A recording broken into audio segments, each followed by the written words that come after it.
क्या वो प्यार था? लखनऊ शहर से एक साथ एमबीए करने के बाद अनुराग और ऐश्वर्या दोनों ने अपने करियर की शुरुआत भी साथ साथ ही की। ऐश्वर्या एक फैशन डिजाइनर और अनुराग एक कंपनी में सेल्स मैनेजर का काम कर रहे थे। ऐश्वर्या और अनुराग एक दूसरे को कॉलेज से जानते थे और एक दूसरे से प्यार करते थे। उनके रिलेशन को लगभग 5 साल हो गए थे। अब ऐश्वर्या अनुराग से शादी करना चाहती थी। पिछले महीने अनुराग का प्रमोशन हुआ था तो इसी कारण उसे दूसरे शहर में शिफ्ट होना पड़ा था। जाने से पहले वो ऐश्वर्या से मिला था। ऐश्वर्या बहुत उदास थी कि अब वो दोनों मिल नहीं पाएंगे। लेकिन ऐश्वर्या ने अनुराग को कभी जाने से मना नहीं किया। वो चाहती थी अनुराग अपने करियर में आगे बढ़े और यही सोचकर उसने खुशी खुशी अनुराग को जाने दिया था। वो दोनों एक दूसरे को रोज फोन करते थे और घंटों बातें करते थे। ऐश्वर्या उससे उसके नए काम नई जगह के बारे पूछती रहती कि सब कैसा है उधर। वो समय पर खाना कहता है ना, काम में ध्यान लगता है ना। ऐश्वर्या उसके बारे में सब कुछ पूछती रहती थी। 1 साल तो अच्छे से बीत गया लेकिन फिर कुछ ऐसा होने लगा कि ऐश्वर्या बहुत परेशान रहने लगी। अनुराग ना तो खुद ऐश्वर्या को फ़ोन करता था और जब ऐश्वर्या फ़ोन करती थी तो ये बोलकर फ़ोन रख देता कि वो काम में बिजी है। ऐश्वर्या को समझ नहीं आ रहा था कि अनुराग ऐसा क्यों कर रहा है। भले कितना भी काम हो, 5 मिनट तो मुझसे बात कर ही सकता है। 1 महीना ऐसे ही चला गया। फिर ऐश्वर्या ने थक कर अनुराग को फ़ोन करना ही छोड़ दिया और अनुराग तो अब उसे खुद से फ़ोन करता ही नहीं था। कुछ दिन ऐसे ही बीत गए तो ऐश्वर्या ने खुद फ़ोन किया, लेकिन अनुराग ने फ़ोन नहीं उठाया। ऐश्वर्या ने उसे 4-5 बार फ़ोन किया, फिर भी उसने फ़ोन नहीं उठाया और ना ही उसने बाद में खुद ऐश्वर्या को फ़ोन किया। अब ऐश्वर्या बहुत परेशान हो गई तो वो सोचने लगी कि सच में अनुराग काम में व्यस्त रहता है कि कुछ और बात है। कुछ दिनों बाद ऐश्वर्या अपने काम से छुट्टी लेकर अनुराग को बिना बताए ही उससे मिलने पहुंच गई। ऐश्वर्या को अनुराग का पूरा पता मालूम था कि वो कहाँ रहता है।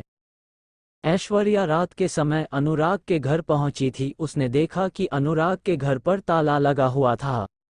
उसने अनुराग को फ़ोन किया लेकिन हमेशा की तरह अनुराग ने ऐश्वर्या का फ़ोन नहीं उठाया।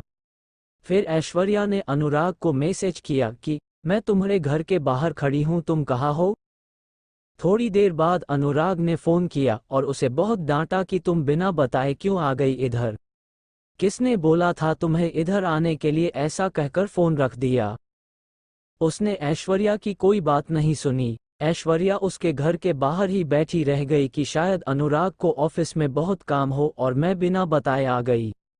इसलिए वो गुस्सा हो गया और वो उसके घर के बाहर ही बैठ के उसका इंतज़ार कर रही थी। सफ़र में ऐश्वर्या बहुत थक गई थी और उधर बैठे बैठे ही ऐश्वर्या की आंख लग गई और वो सो गई। सुबह उसकी आंख खुली तो उसने देखा कि अनुराग अभी तक घर नहीं आया था। उसने फिर से अनुराग को फ़ोन किया। फ़ोन उठाते ही अनुराग बोला, क्या है, तुम मुझे बार बार क्यों फ़ोन कर रही हो। ऐश्वर्या बोली, तुम कहाँ हो, रात भर तुम घर नहीं आए, मैं इधर तुम्हारे घर के बाहर कल रात से तुम्हारा इंतजार कर रही हूँ। अनुराग गुस्से में बोला, तुम चली जाओ, मैं नहीं आ सकता। ऐश्वर्या की आंखों में आंसू आ गए। ऐश्वर्या बोली, ऐसे क्यों कर रहे हो, मेरी क्या गलती है ये तो बताओ। अनुराग बोला, तुम जाओ, मुझे तुमसे कोई बात नहीं करनी, और फिर से फ़ोन रख दिया। ऐश्वर्या बहुत रोने लगी। उसके पास वापस जाने के अलावा कोई रास्ता नहीं था। वो अनजान शहर में अनुराग को कैसे और कहाँ ढूंढती। फिर उसने सोचा कि अनुराग के पड़ोसियों से एक बार पूछ ले कि अनुराग यही रहता है ना कि कहीं और शिफ्ट हो गया है। उसने पूछा तो उसे पता चला कि पिछले 1 महीने से अनुराग यहाँ रहता ही नहीं है। ये सुनकर उसे और बुरा लगा कि अनुराग ने उसे कुछ नहीं बताया था कि वो कहीं और शिफ्ट हो गया है। पहले नहीं बताया था ठीक है, लेकिन अब जब मैं यहाँ आ गई हूँ फिर भी उसने कुछ नहीं बताया और ना ही मिलने आया। वो वहाँ से अपने घर लौट गई। वो बहुत बेचैन हो रही थी, अनुराग ऐसा क्यों कर रहा है। वो अनुराग को फ़ोन और मैसेज करती थी लेकिन वो ना तो फ़ोन उठता और ना ही मैसेजेस का रिप्लाई करता था। कुछ 10 दिनों बाद अनुराग का फोन आया। ऐश्वर्या अपने ऑफिस में थी। उसने तुरंत फोन उठाया और ऑफिस से बाहर निकली बात करने के लिए। वो पूछने लगी कि अनुराग, तुम्हें क्या हो गया है, तुम मेरे साथ ऐसा क्यों कर रहे हो? मुझसे कोई गलती हुई है तो मुझे बताओ, लेकिन मुझे ऐसे इग्नोर मत करो, मुझसे बात करो। उधर से अनुराग बोला, अब प्लीज तुम मुझे भूल जाओ, मैं किसी और से प्यार करता हूँ और उससे शादी करने वाला हूँ और पिछले 1 महीने से उसके साथ ही रहता हूँ।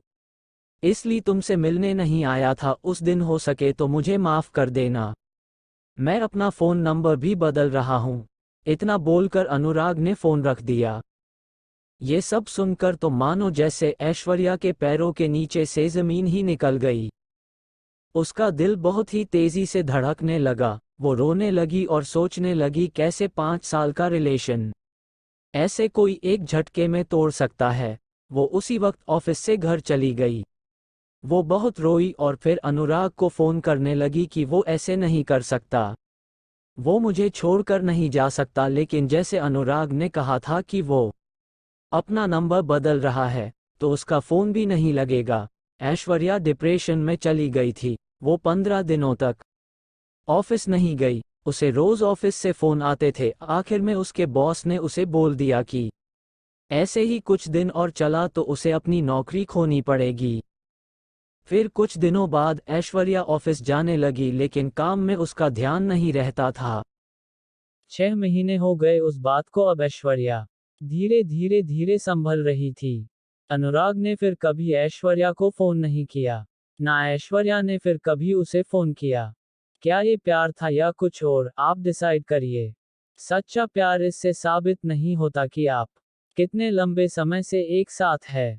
सच्चा प्यार तब पता चलता है जब परिस्थितियां खराब चल रही हो और फिर भी आप एक दूसरे के साथ रहे, एक दूसरे को सपोर्ट करे और जिंदगी में साथ साथ आगे बढ़े।